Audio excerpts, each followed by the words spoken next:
Welcome to the Evo India podcast, where we are continuing on our theme, Our Week in Cars.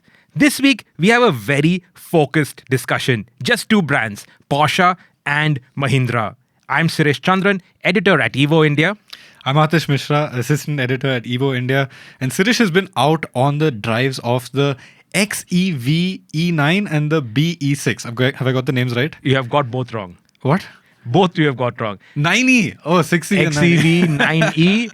And you cannot say it BE6E. It has to be B6E. Yeah.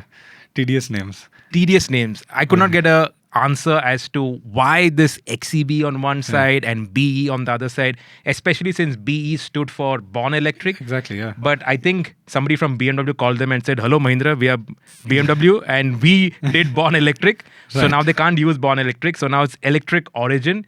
But EO6E would be even more exhausting to pronounce. But neither of the two roll off the tongue. Like an XUV 700 and most people say XUV 700. It rolls off the tongue. XEV 9E doesn't roll off the tongue. Neither does B6E. And what is B6? It's anyway. Okay. I'm going to say BE6E. First, look, I wasn't at the launch event. I've just seen tons of social media content. Hang on. Before we talk about Mahindra, should we just do a teaser of what we're going to talk about later on? Sure, why not? So what were you doing? Living the tough life? So while you were at Mahindra's launch, I was in Dubai. And that's because Porsche Middle East was kind enough to invite us. They had their Icons of Porsche festival, which is essentially like a proper festival with music, with food, with everything, but Porsche. So there are cars on display, there's launches happening, there are iconic motorsport cars on display, all sorts of stuff. And this year they were celebrating 50 years of turbo, so all the generations of turbo, all of that. On the side of that, we also drove the new Macan Electric, which is going to come to India soon, and the Taycan Electric, which is coming to India soon. Both cars are coming at Bharat Mobility, actually. Okay. And then after that was what was really special. Now, if you followed last week's episode, you know I got a phone call mid-recording, and the Porsche guys were like, "Do you want to drive some classic Porsches?" And I said, "Yeah, like, who says no to that?" I told them, "Why is this even a question? Just, like, take it as a yes." And it was still a question mark because there was some insurance that needed to be sorted out and people were not sure if it would happen, but it happened. I drove 3 iconic turbo Porsches from the 80s and early 90s and I can die in peace now. Like, I think it was proper bucket list stuff up that Jebel Jais mountain in the UAE. It was phenomenal. Anyway, we'll get to that. So that was just a teaser. We'll get into the details, into the nitty-gritties. Well, I've never been jealous of the stuff that you've been doing. I've been like good stuff, but fuck. No, it was unbelievably special. Like, we'll get to it. Okay, anyway, I couldn't go there. Yes. Because there was a huge event, especially in the Indian context. And I'm being really serious about this. I think Mahindra have invested some 12,000 crores into this whole electric project. They've been working on it for 3 years, flat out. Insiders at Mahindra tell me that they've never seen this kind of activity at Mahindra. People have been working day, night, war footing for the past, not months, but like years. Yeah. It's been incredible. And then what they have done with these 2 electric SUVs, I think the only thing they've got wrong is the name. Yeah. But apart from that, my God, it's unbelievable. Now, when you see the launch, and obviously everybody saw it on Instagram, on Twitter, on YouTube. So, no, there are a lot of videos out there. But when you see it, those cars rolling down Indian roads in our Indian environment, they look absolutely space age. Space Odyssey. Yeah. It looks so futuristic, so different from everything that is there on our roads. You see it in the middle of Desires and Cretas and whatnot. And it looks completely out there. Phenomenal. It is very loud in terms of the design, very radical. People will take some time to get used to it because nobody's bought anything like this. But while we were driving down, of all things, an Urus came overtaking our convoy. I thought that was a plant by Mahindra, honestly. Because it was I don't know how it can be in that red also. Exactly. The same driving color. Between this convoy. Unbelievable. It was time. If it was like sheer luck, it was incredible. I think it was a But then when you see it within that convoy, and the Urus looks like an XEV light. Because especially the XEV 9E, it's got a little bit of a bulbous ass. It's a bit too big in my opinion. Not that I'm a design expert, but I'm telling you, it just looks phenomenal. And then the features, My word, it's like Mahindra went with their credit card all over the world. They went to Snapdragon, or went to Qualcomm and bought the latest Snapdragon processor. They got the latest Mobileye processor. They got all these cutting edge components. Then they brought it to India and then they gave it to their engineers and said, come on, now put this all together. So all the software, all the integration done here, the best chips in the world. And they've got stuff on it that, like for instance, you drove the A6 e-tron. It's got that augmented reality for the directions on the head-up display. Yeah. The XEV and the BE have it. Oh, really? Yeah. Wow. They've got the automated parking. Now, automated parking is nothing new, but it's been done so well that it can fit into all the odd-sized parking lots. So it's not just perpendicular and parallel parking. It can park in angles. It can park in really tight spots. And if you remember in the past, BMW on the key, you could move the car front and back. Here on the key also you can move the car front and back. Yeah. So if it's like a really tight parking spot, you can activate it, shut the door, and you can slide the car back in. Correct. Such cool stuff. Yeah. The technology they've packed in there is like phenomenal. It's got the level 2 plus ADAS. So now it's reading your face. So it's got facial recognition like Digi Yatra. Yes. So when you sit in the car, it reads your face and it sets it up according to your preference. Right. When you're driving with automated cruise control, active cruise control on, you look at the right lane, you want to overtake there, you tap the indicator and it will switch lanes automatically. Oh, like a BMW i7. Yes. So Nuts. the stuff on it, and it's all like 2 steps above anything that has ever been done in India. Yeah. Also, there's a lot of things on it, okay? Yes. A lot of things that can go wrong. Nothing went wrong on our drive. During the initial walk around, some cars, the tailgate opening wasn't going down, but I think that was because it was constantly being moved up and down. So I don't know, but on our drive nothing went wrong. There are a few niggles, we'll talk about that in a bit. But overall I think unbelievable what they've done. Yeah, it looked really cool. Tell me about the drivetrain, because I know they're using blade batteries which are BYD. sourced. Exactly. Yes. BYD sourced. And what motors are they using? Value. Okay, so how does they have gone and shopped around the world. Those blade batteries from BYD, they are amongst the best that you can get in the world. They're cutting edge. They're cutting edge. And because of that, there's no 5-year, 50,000 kilometer or 8-year or something, or 13-year. I think Mercedes gives some 12-year warranty. They said, screw all of that. Lifetime warranty. So Happy? No questions. Lifetime warranty. End of story. Yeah. That's because they've used those BYD batteries, which are damn good. Correct. You know, this is the Born electric architecture. Yeah. Okay. Skateboard architecture, batteries in the floor. The floor doesn't feel too high. Other electric cars, we've complained about the floor being too high. Especially when you're sitting in the rear and your knees are upwards. Your knees are slightly up. Yeah. With my height, I find that the under thigh support is slightly lacking, but not too much. Very, very unlike the other electric cars. And that's the benefit of putting it on this architecture. Velusamy, who is Mahindra's global head of product development, he said that this is not the gold standard. This is the Everest standard. Yeah, I saw that. Somebody put it up as a reel as well. Yeah, very confident and rightfully so. It's rear wheel drive. Okay, so not front wheel drive. And those reels of, I mean, I've just seen everything on reels, so forgive my interruptions about all the reels I've seen. But Gaurav Gill drifting that B6C. Gaurav's talent, he's godlike talent. And to drive a car well over its limits, I think there are nobody in India who can drive like that.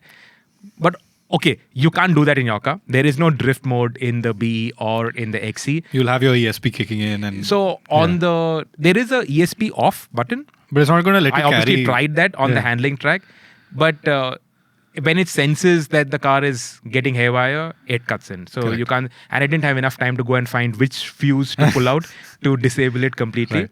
Obviously, you can do it. Yes. But you need that kind of driving skill. You need a big enough space to do it, and obviously you have to override all those electric stability aids.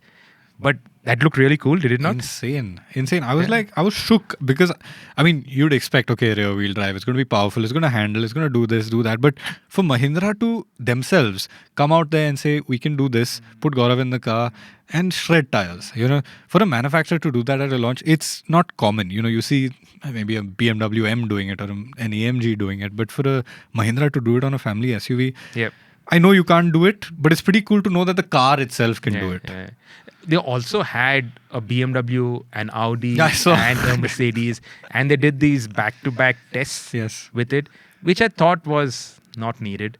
It was a bit silly, if you ask me. This has got a 200 kilometers per hour top speed. I think they did a run with the BMW, which had a 180, or a Audi, which had a 180. I think it was a Q4 e-tron, which had a 180 kilometer top speed. Those will all be limited. To Yeah, exactly. 180, So right? that was all.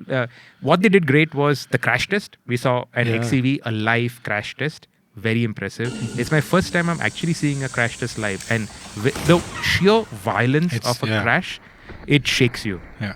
It really shakes. And because you're in that pin drop silent room also, and it just like.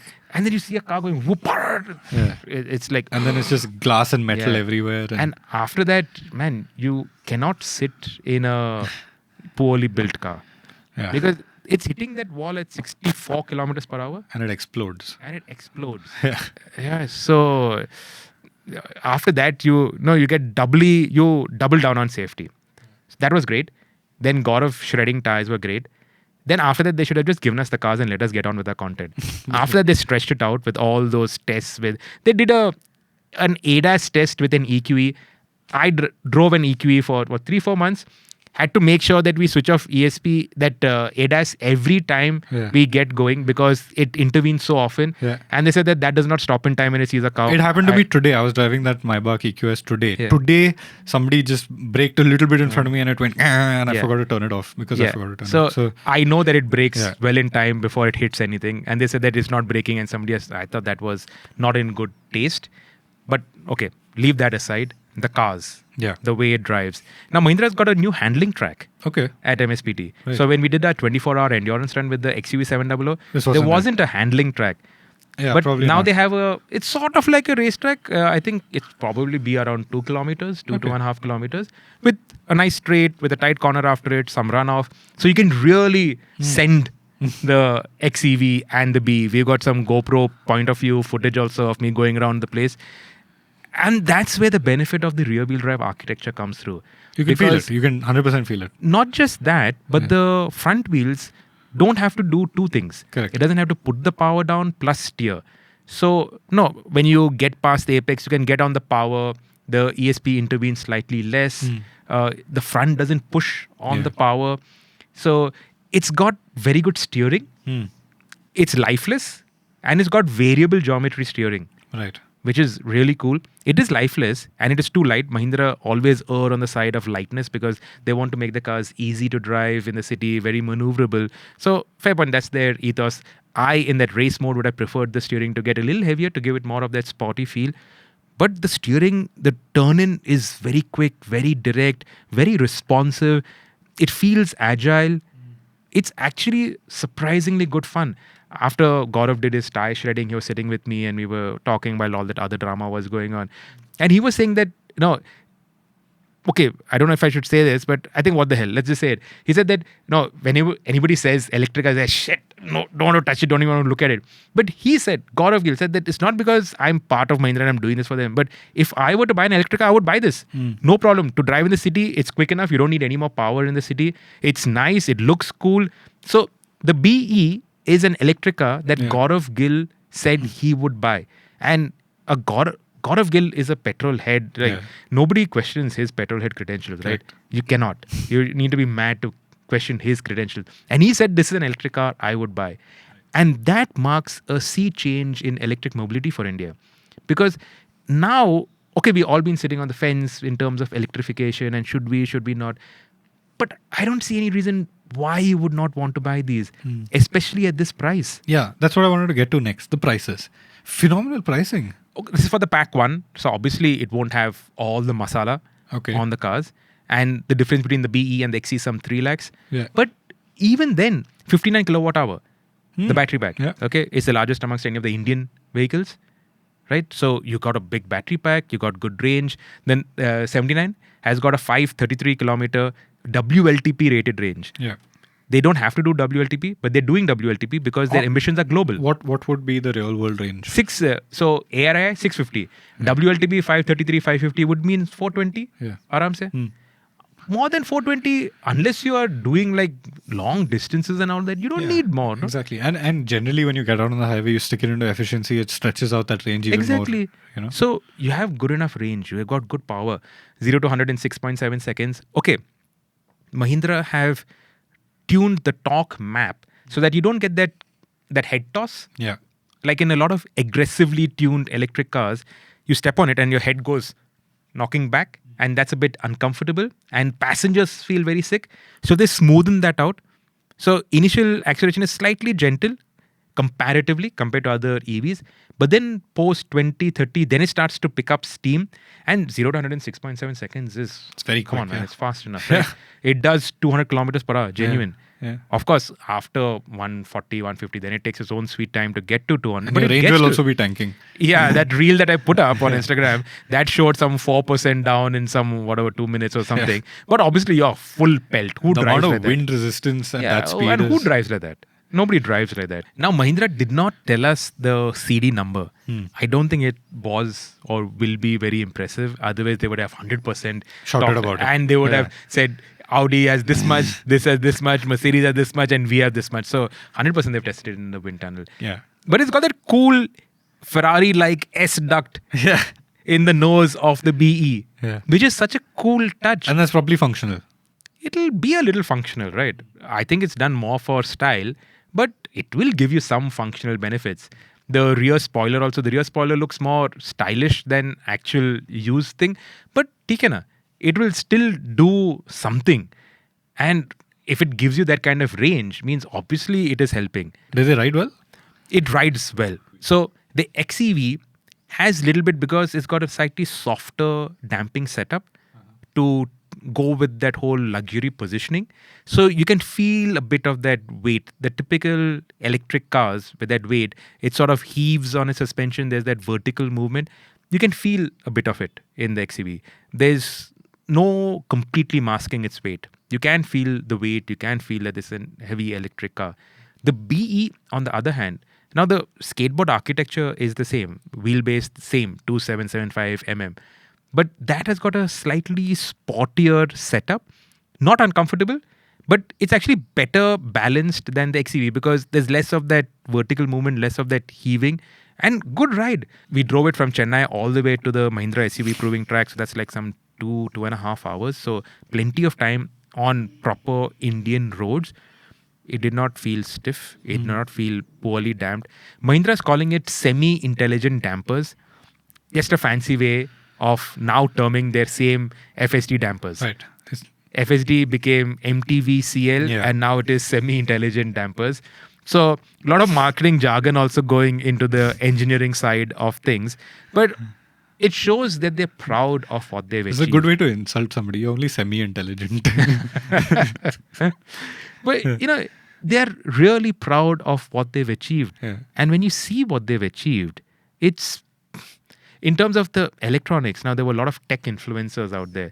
And for good reason, because to understand all of that, you just have to focus on the tech for 2 days to just understand how deep they've gone Yeah, into the I technology. can imagine. The It's- layers of tech, the over-the-air updates. They're talking about some 1 gigabyte data transfer speeds, and I don't know. I can drive. I can make out how it drives, but that electrical Semi-intelligent. architecture, yeah.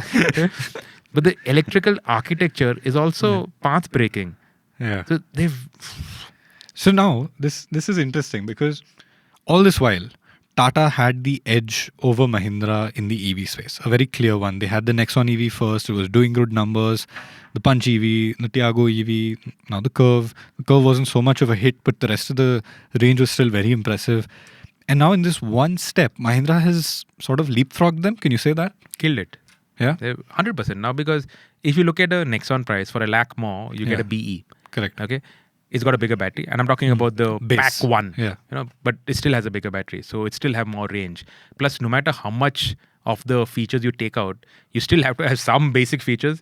And now in a car like this, you can't put analog dials. Now this is all It's screens digital. are baked in. Yeah. So how much can they take off? Correct. Right? So you're getting great value. Now, okay, you'll probably wait and watch. Let's see what first customers say about the car, if everything is working properly, all of that. But Tata will definitely have to now relook their prices. Already we know during Diwali they knocked down prices of the EVs by 3 lakhs. I don't know if it's still continuing, but discounting is going to continue over there. It's obvious, right? It's not, it is going to happen. So, and now they will also have to relook at how they're going to position the Sierra. Now, the Sierra, one thing really going for it is that it is a conventionally handsome SUV. Whereas these are radical and completely out there. The Sierra is very nice to look at, very attractive. It's got history on its side because it links back to that Sierra. So the name, that iconic profile, all of that is there, conventionally handsome. But they'll really have to go to town in terms of the features or in terms of the pricing. They will really have to work at it. Yeah. Somebody was telling me that maybe the Sierra was supposed to come this year. Correct. Right? Maybe this was Tata saying, hang on guys, let's just see what Mahindra are up to.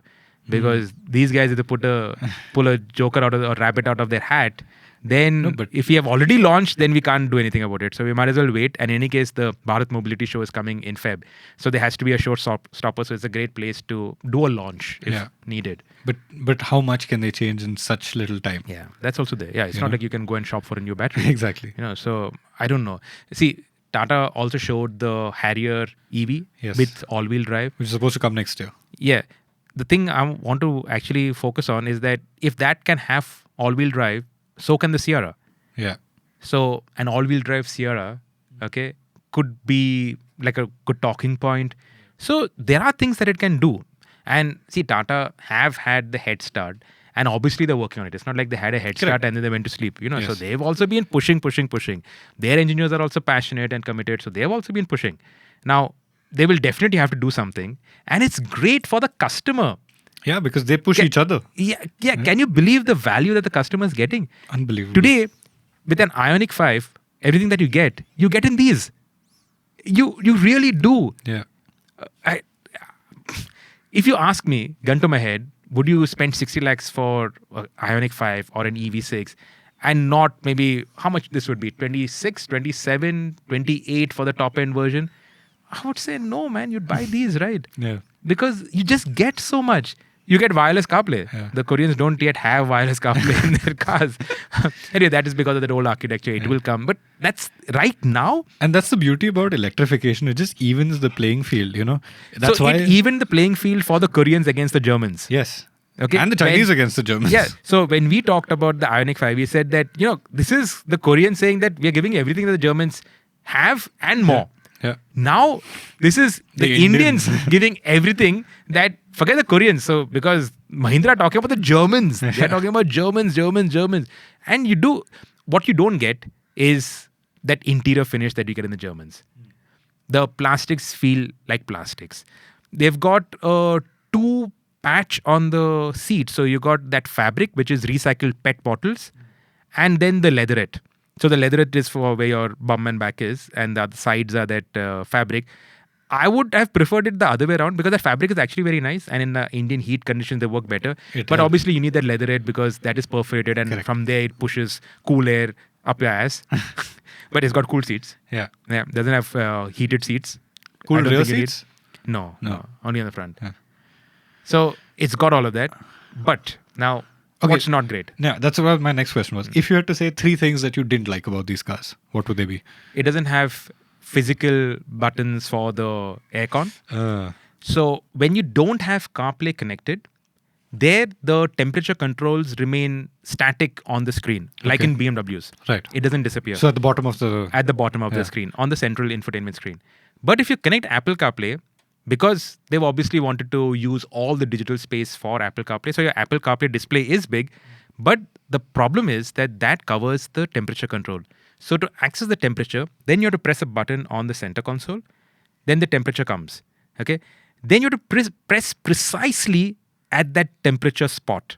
If it is 2 millimeters to the left or to the right, it's not that it doesn't activate, but that thing also disappears. Right. So then you have to go back to that physical button on the center console, press that once, then go back there. And that means you have to take your eye off the road to adjust the temperature. Which is not a little good. tedious, yeah. I think this is a fixable problem though. If Mahindra can sort of... But then that means your CarPlay display will become smaller. Because you can't overlay this on top of CarPlay. Because CarPlay, the entire thing is touch. Yeah. So then they'll have to go small. So I don't think it's fixable. Maybe not. The second is there's no physical control for the volume either. There is. It means you have to press a button again next to that joystick, and then the joystick becomes a volume knob. So it's a two-step way to do the volume. But you have it on your steering, so that's okay. Yeah, you have it on the steering, so that's okay. And the third is that I think the software still needs some refinement. For instance, I took a reel. I'll be posting it. We'll put it up on this. If you're watching this on YouTube, you can probably see it on my side right now. But when you press the park button on the gear lever, it doesn't immediately go to park. There's a kind of delay.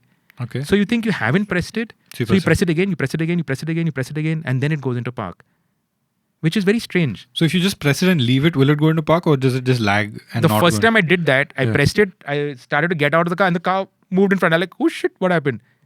And if you, normally in other cars, if you just press the start stop button, switch it off, it just goes into park and done, right? Yeah. Here it doesn't happen. So you have to put it into park, then you have to switch it off. Oh. Yeah, so this is slightly strange. I don't know why. Also, that start-stop button is not in all other cars, it's like a proper button that you press. But here it is a touch button. So again, it doesn't have that proper tactile feel. And feedback. Yeah. So you don't know whether it's actually happened or not. And then the steering wheel. Now, it's the similar kind of Tata steering wheel. 2-spoke with the logo illuminated. They've got wings on top. Little small things. So that's like the paddle shifters where you can adjust the regen. But they feel flimsy and it doesn't have a tactile feel to it. At the bottom, you have two more protrusions. On the left, that is for one pedal mode. Now, when you tap it once, that one pedal mode, that indication comes on. That stays on for like 3-4 seconds. Now, say you tap it once and by mistake and you tap it once again to switch it off.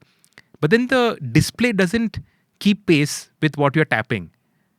So then you think, oh shit, I didn't do it because there's not enough tactile feel. So then you press it again, then you don't know whether you are in one pedal mode or you're not.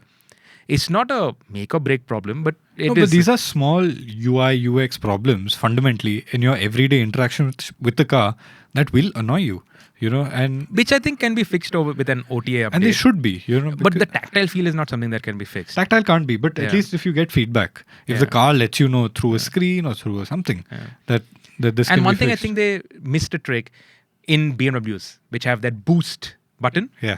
When you press that, the whole screen lights up and you have a countdown. And the noises become louder. Yeah. Here, you press that and there's a small indication of boost.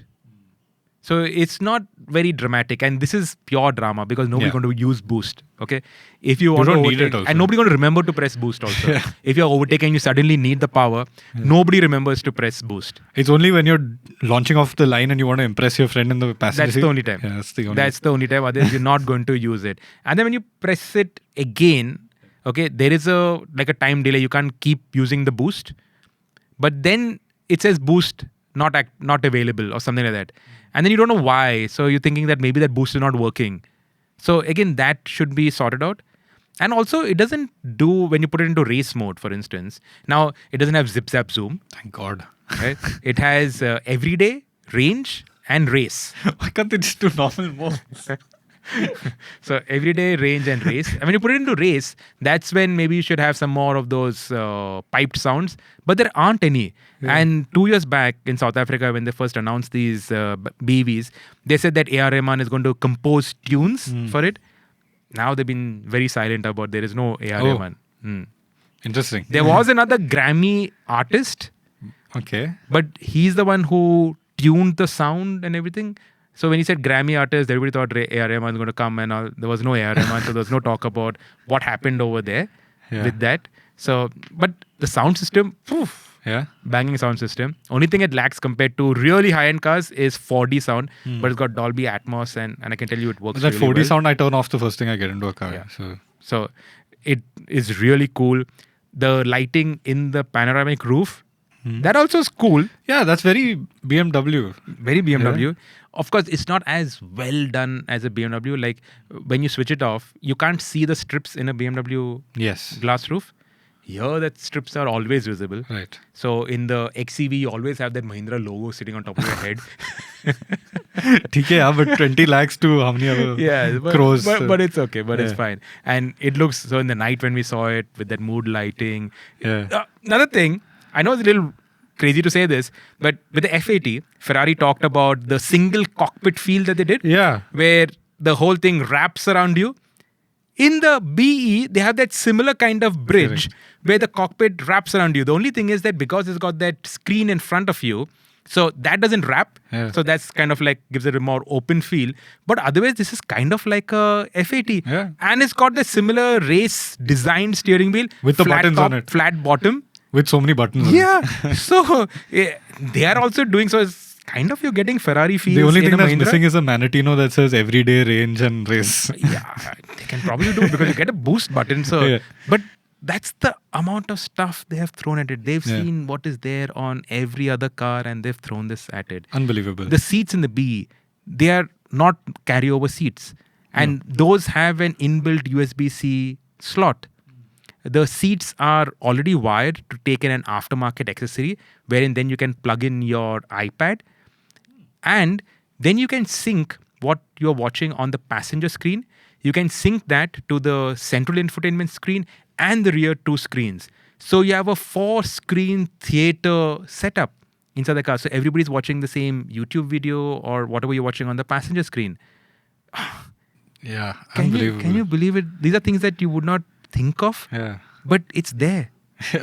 So That brochure's going to be massive.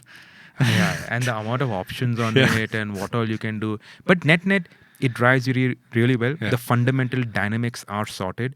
The software issues can be addressed with an over-the-air update. And plus, Mahindra has time to sort this out. So they're going to start their first go-to-market in Jan. The first deliveries will happen by end Feb, early March. They're going to have dedicated concierge for everybody who is buying an electric car. That one person is going to check out your charging, is going to speak to your society guys Acha. to get the charging Very sorted good. out. You don't have to break your head with them. That one person will do everything for you. Nice. They've got people from luxury brands to take care of their electric car customers. Because see, the Mahindra dealership experience is no German experience. Yeah. It's not even a Hyundai experience. So they know that. And they've got dedicated staffers to address it in some way. So you don't have to go to the dealership, but these people will take care of things for you. So they've really thought this through. Obviously, dealerships will get upgraded in time, but right now it's the same dealership selling Boleros which will also sell this. So that is a little bit of a gap. But honestly, man, I just look at the images of it. Yeah, Just look at the way it goes. Look at the way it goes around corners also. Regular guys driving it hard. There's not that much body roll. There's good amount of grip, good amount of speed that you're carrying through it. It's easy to drive. It is silent. It's refined. It looks space age. And it's desirable. That's, I think, the clincher. The way it looks, the way it's packaged, what they've done to it. I don't know about marketing, but you just look at what it is, and it is a desirable product. And it takes things a level up from where the XUV and the Scorpio and the madness that those cars created in the last couple of years. It just dials that up a lot. Now, electric cars don't have the same market yet as those cars. But it's possible, we'll have to see how this rolls out, it's possible that these grow that market significantly. So that's the Mahindra XEV 9E and BE 6E. Everything that you want to know. And of course, we have the full video, both the videos, in fact, out on the YouTube channel. We also have a full dedicated episode of the Evo India show on Asianet News on these two EVs. So everything is out there. And if you have any more questions, you can drop it in the comments. And of course, thank you for watching and listening. Porsches. Oh yeah, we're a talk of. Okay. He just doesn't want me talking about them because it's going to I don't even want to read the story. So, Aatish, you've been living the tough life. Very tough. Very tough. While we've been slogging away, luckily for us, it did not rain. It was an orange alert that day. Oh, shit. But it did not rain. It was overcast. It was actually very nice weather. That's why we managed to put out all that content in that time frame. Others would have been dead. In fact, by the time I sat on the plane, I was dead. And now Air India seats also, there's got no cushioning on it. Yeah. Oh man, I was like dead by the time I got back. It's okay. I got upgraded to first class on Emirates onto Dubai. So Okay, that's it for this podcast. Nobody wants to listen to this. So yeah, first it started off with the first class upgrade, which was very welcome. It was the first time I flew first class, and it was quite enjoyable. Don't say you had a shower and all that. No, this was the 777, not the Okay, A380. thank God, small mercies. So, but yeah, fundamentally we went there for Icons of Porsche, but Not to fly first class. not to fly first class. Okay. That's just a perk on the side. And Icons of Porsche is unbelievable. You know, honestly, I'm saying this as a car enthusiast from India. If you like cars, if you like Porsches, you have to go there. It's not very expensive to get to Dubai today. Tickets are not ridiculous. It is a little expensive, but it's not. Okay, travel advice nobody asked for. Now for Dubai visa, you have to show your hotel vouchers, or if you're staying with relatives, you need their Emirates ID and their rent agreement and all of that. So it's not as simple as getting a visa like in the past. Yeah, okay, but See, Emirates free travel advice. Emirates does your visa for you if you're flying Emirates. Free travel advice. So, you get there, and it's a world class show. It is not a local show. It's not like a region specific show. It's a world class festival. And I say that in the context of the cars. Maybe the entertainment is not like I don't know, Dua Lipa playing. She's their brand ambassador. But it's not like she's playing. But the cars there are... She's coming to India, no? She's playing tomorrow as of this recording. Saturday, yeah. Let me just run you through what all was going on. Are you going into the Porsche lounge for the Dua Lipa? There's no Porsche lounge. There's a funny backstory to that, but I'll tell you off the record. You walk into that festival and everyone's pushing electrics. So the first thing you see is electrics. So you've got your Macan, you've got your Taycan, all of them with funky designs, funky stages around them. Very cool stuff. And I mean, I've sat in the Macan before this in the passenger rides of the prototypes, but this was the first time I was seeing the Macan in the flesh. Looks very cool. The new Taycan, first time I'm seeing it in the flesh. Very subtle updates. You can you have to be a Poshophile to notice those updates, right? Very subtle updates. And if you go on the inside, it's even more subtle. It's literally one button. We'll get to that. And then you walk around and it's unbelievable. You're seeing GT3 RS after GT3 RS after GT3 RS like they're Swift Desires. Like these guys in the Middle East have so much money and so much allocation of cars. It's not just the money. They get the cars there. So you've got all the GT3 RSs, the GT3s. It's an overload. When you get there, you don't even know where to look because it's just an assault on your senses in terms of the Porsches that are on display over there. I found refuge with the motorsport stuff, because there's fewer cars, but they're way more special, and you can just spend some time and take things in and ease into the festival. And there's some of the cars that they had a celebration of Le Mans. They didn't have the 917 there, but they had its successors. So they had the 953, 956. Yeah. So they had the 956. And they had the 962. Yeah, so two proper Le Mans. The 962 in the Rothmans livery. It was not Rothmans. It was the Shell livery. Okay. The red and yellow. Yeah. So they had all of this in there. And right next to that, they had a GT1. Oh. The 911 GT1. But not the road car, the race car. Yeah, the one which won Le Mans. I don't think this particular car won Le Mans. It was the same year that the 98 car won Le Mans. But that was, I think, a Martini liveried car. Okay. But the 911, the GT1 won Le Mans. Yeah. So it was exact that year, that spec. So the 98 car had a completely different chassis. It was a full carbon chassis compared to the previous year, which was based off of the 911 and the 962. So this was a bespoke car for 98, and that year's car was on display. Again, you see these cars in pictures, you see these cars in movies, you see these cars all over the place on YouTube, but you see them in the flesh and it's unbelievable. Those two Le Mans prototypes, the 956 and the 962, their ground clearance must be like 1 inch, 1.5 inches. They're so low to the ground. I was just sitting on the ground in front of them for like 10 minutes, just comprehending how those cars were built, And to think how those guys drove it. Yeah, and you look at the specs, these are tiny engines. I think one of them has a 2.4 liter engine putting out 600 horsepower.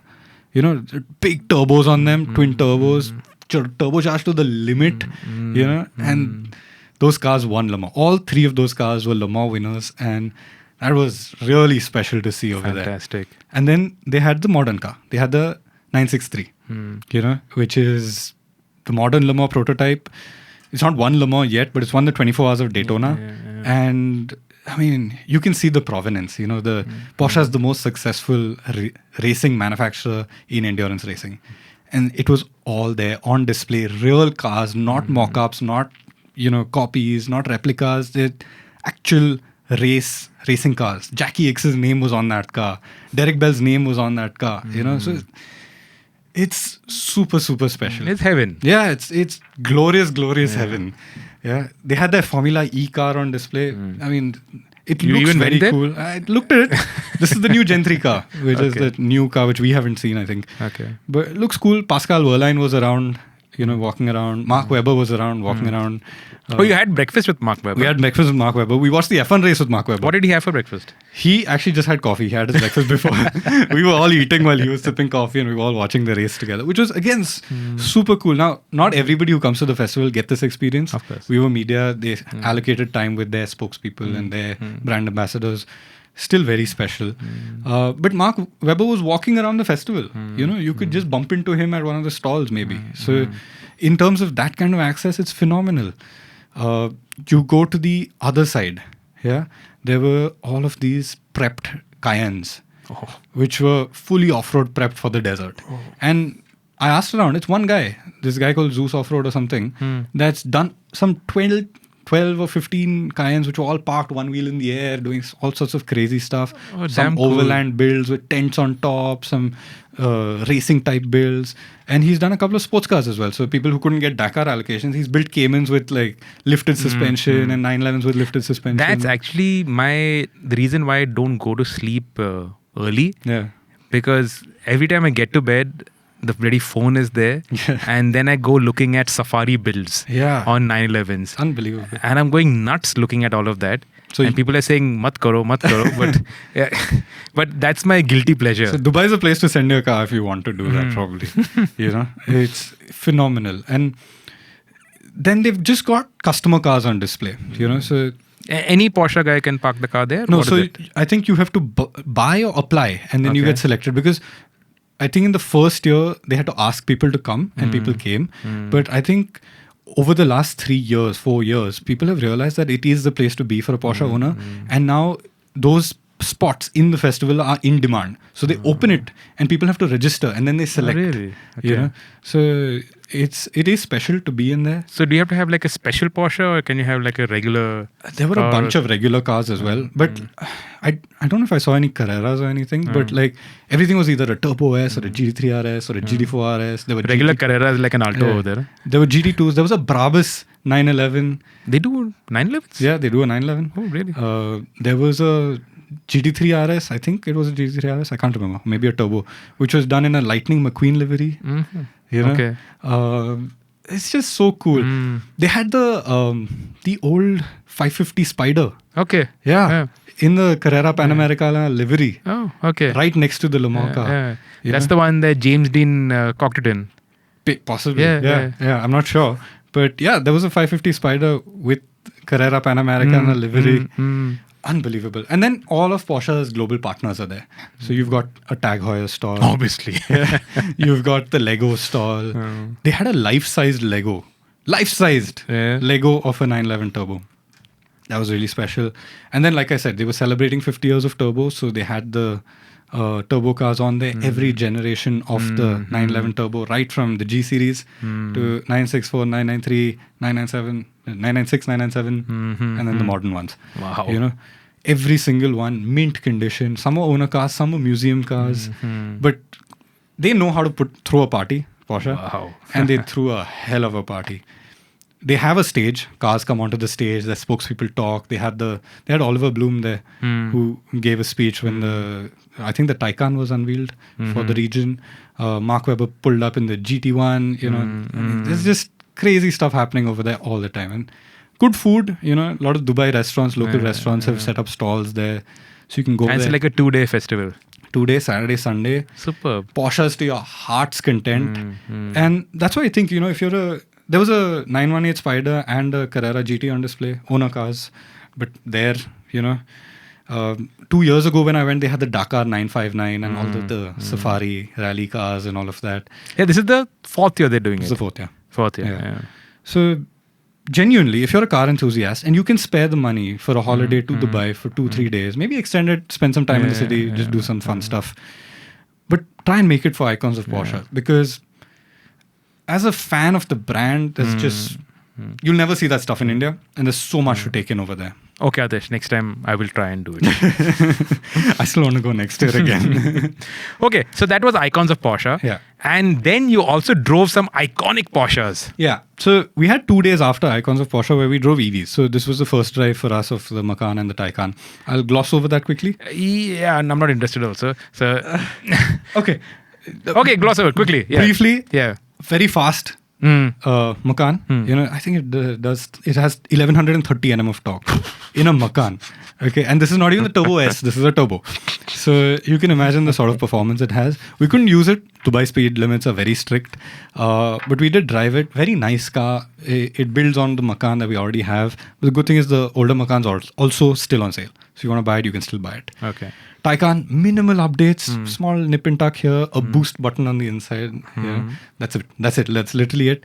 New batteries, new motor, more So power. more range, more power. More range, more power. That's Okay. about it.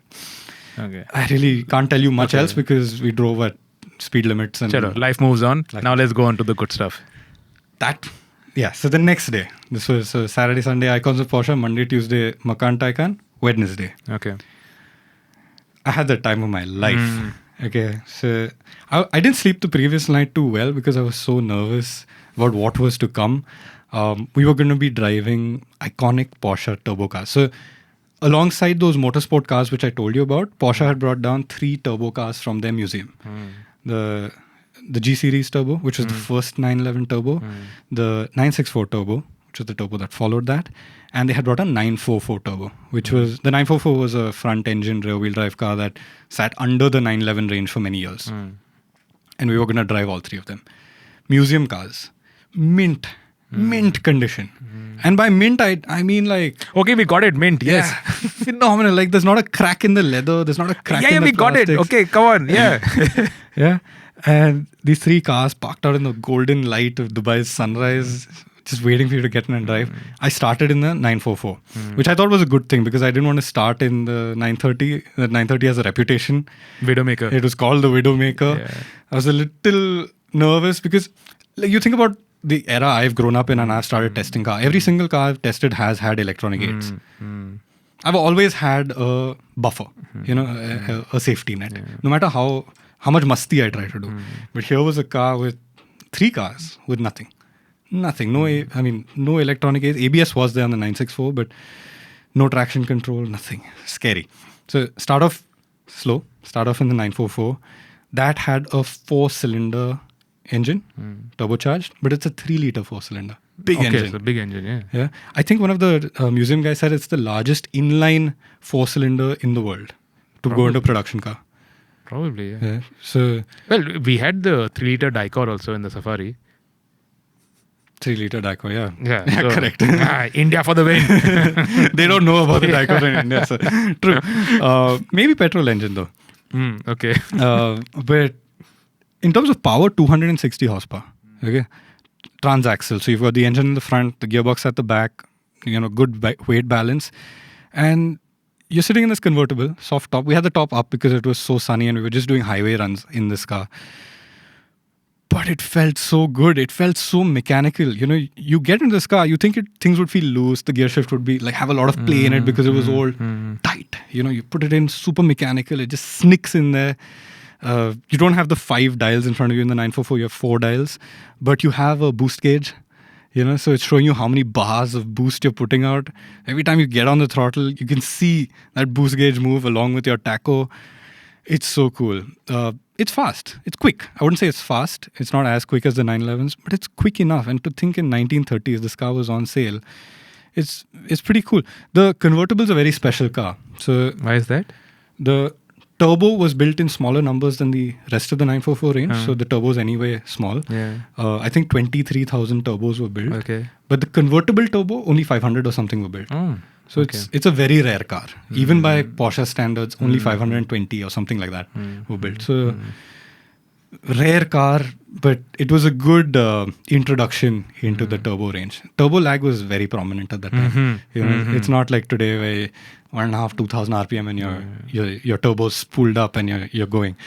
You have to really rev it out 3.5-4,000 RPM. That's when it really picks up. That's when the turbo comes on, and that's when you feel that shove. Below that, it's very light, but phenomenally good in terms of the mechanical sensations, the noise, the steering, the weight. It's tiny, it's light. You can feel everything under the road, And that's the lightness, the lightness that everybody says, no, you can feel the lightness. And that's the lightness that you feel, right? Because that it doesn't have like a whale of power, but because it is light, it still moves. Yeah, and when you turn, when you that brake, agility. when you turn, when you brake, when you do anything with the car, you feel it. When you go over a bump, you feel it because it doesn't heave. Just it So goes over. now this is front engined. Yes. Okay. Front engine to rear engine. Yes. World of difference? World of difference. Massive difference. Again, I was still a little scared when I got into the 930 because, I knew 944, sedate, 4-cylinder, whatever.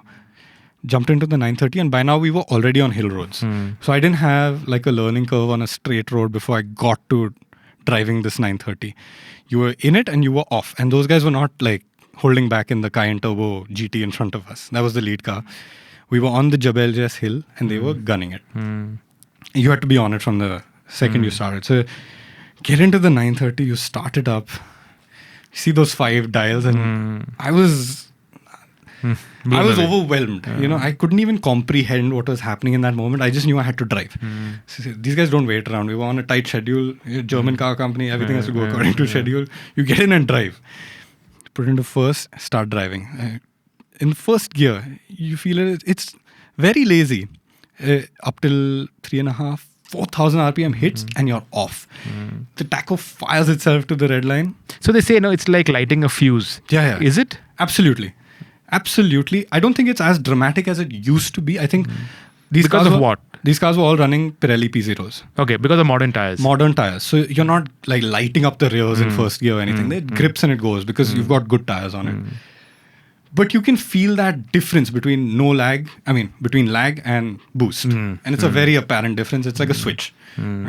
Switch comes on and you're off, And then you've got to sort of scramble, find second gear, put it into second, repeat.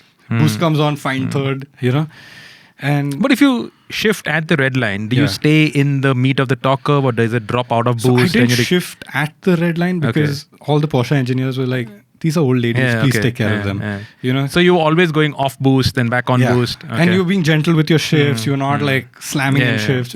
These are, at the end of the day, 30 all these cars are older than me. You have to treat them with that amount of respect. The engineers, they requested us, please just have fun, but don't go mad in them. And that's what we did. We took care of the cars. So you went off boost and then boost came back on. You went off boost came back on. But what was really surprising about the 911 is for the first time, I think I really felt that rear engine and what it does to the dynamics. Modern 911s, they don't have that pronounced rear engine characteristic anymore, I feel.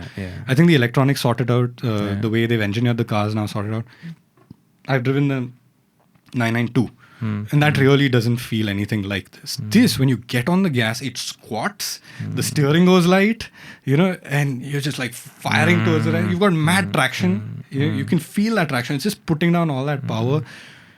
When you get off the gas, it suddenly tips forward again. You can turn in. But the second you get on the accelerator again, and if you're into the boost, again, you go light at the front, Another thing that was very apparent is that when you lift off mid-corner, the weight transfer, it's immediate and you can feel the car unsettle.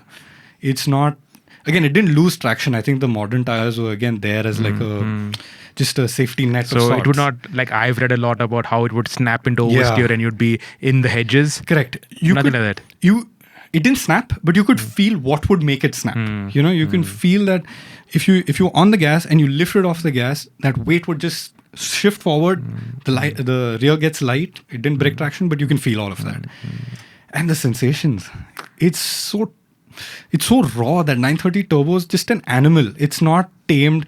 They didn't understand turbochargers at that time properly. They just used them in their race engines where they just had to go balls out, and they just taken that technology and put it into a road car. So it's just ballistic in terms of the way it feels. It's very raw in terms of the way it handles, the way it rides. There's a lot of sensations coming through the seat, coming through the steering. I finally felt what good steering feels like. It's even in a straight line, you have so much sensation. It's squirming and it's like constant. There is some jitter going on. There's just chatter through the wheels, and you can feel it. You go over one bump on this side, one bump on that side, slight imperfections. You can feel all of it. And when you're cornering hard, you can feel the steering getting light. Absolutely. And it's that 930 had unassisted steering, so it's a Yeah, but once you're on the move, there's no don't problem, feel right? It's only when you're like maneuvering Correct. or parking. But my God, So big difference between the 930 and the 964? yes, In what sense? the 964 felt a much more tame car. Okay. It makes more power. It was a later model, 3.6 liter engine, 360 horsepower or so. A lot more power, 60, 70 more horsepower than the 930, 964. Yeah. But it's more tame. You know that, again, that it wasn't like a switch anymore. It's a little more linear in the way that the turbo comes on to boost. It's still high up. It's not like 1500, 2000 RPM. It's still 3,500, 4,000 RPM that it comes on to boost. But it's not that switch. It's not that like, what just happened, you know?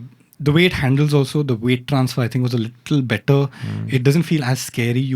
I had more confidence to push it hard, you know, and we were coming downhill, which is always scarier driving.